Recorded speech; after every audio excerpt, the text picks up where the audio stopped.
Thank you.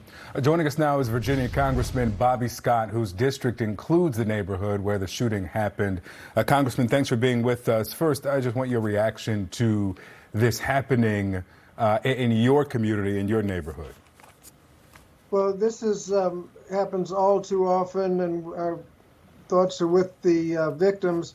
I've been in touch with the mayor and the Department of Homeland Security, Department of Justice, that have victim assistance programs, and we're making sure that those are available. I've been in touch with Walmart. They're making sure that all of the people who are in the store, victims, direct victims or otherwise, are being cared for. So that's our first thought.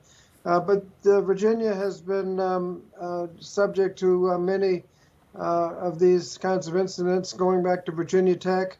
Just last week, University of Virginia, Virginia Beach a little while ago.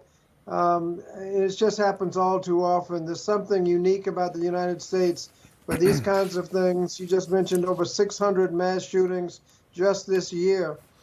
We need to do something about it. Yeah, a shameful number at that. Congressman, Virginia enacted several gun safety laws just last year, including a universal background check, extreme risk protection law, stronger protections for victims of domestic violence, and meaningful investments in community violence intervention programs. But you say you want more bills passed. Which bills specifically? What kinds of bills would you like to see passed? Well, after Sandy Hook, the U.S. House created a gun safety task force. Regrettably, we couldn't get any Republicans to join, but we had a list of initiatives that we believe will be very helpful, beginning with the assault weapons ban, limiting the size of magazines, universal background checks, crime prevention measures generally, investments in mental health. There are a lot of things we can do. There's no one thing you can do that will cover everything. But there are things you can do to reduce the incidence of these mass shootings. And we have to take whatever action is necessary. That might not be enough if we did everything that's on the list now, but we have to begin to take action.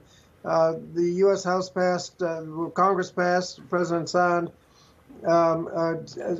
some bills that took a little step in the right direction, but it was not adequate to effectively deal with all of the loopholes in background checks and other things that need to be done. I think it's important that you point out that there's no single legislation that will end all gun violence, and even the list of potential legislation you just read off may not end every shooting. But when you say that something has to be done, you're going into lame duck. Republicans take control of the House in January.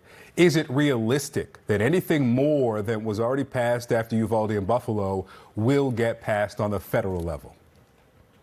Well, you'll have to ask the Republicans. I think there's a significant interest on the Democratic side to do something, and we've had significant resistance from the other side of the aisle. So you'll have to ask them what they're willing to do. I think you wouldn't have much problem with Democrats wanting to step up and do something. About 606 mass shootings this year. I think it's 100 since September. I mean, other countries don't go through this. We can do something about it. Well, let me push you back on that just if I can, because Virginia State Senator Lionel Spruill just today, and we should note he represents parts of Chesapeake there, just today said what you've been saying, that there's not any or much support for more gun legislation amongst Republicans, but he also admitted that that applies to some Democrats as well within the Commonwealth of Virginia. So what is your response there if you can get even members from your own party on board for some of this legislation? We can get the vast majority of members of our side. I think it's not unusual that you can't get unanimous support. There'll always be some on each side that will not agree with the majority of their party. But I think there's significant support on the Democratic side to do something. The resistance has come from the Republican side. You're not going to get unanimous support, and even if we had unanimous support on the Democratic side, it's not enough to overcome in the Senate, U.S. Senate, a filibuster.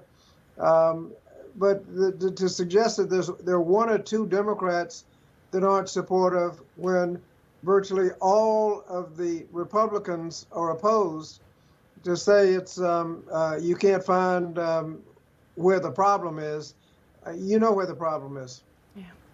Well, Congressman Bobby Scott, thank you for joining us. I'm sorry that it's under this devastating headline, and we're thinking of you and your community there today. We appreciate your time. Well, thank you, and on behalf of my constituents, thank you for highlighting this, and we're going to be supporting the victims and their families. Yeah. Thank you.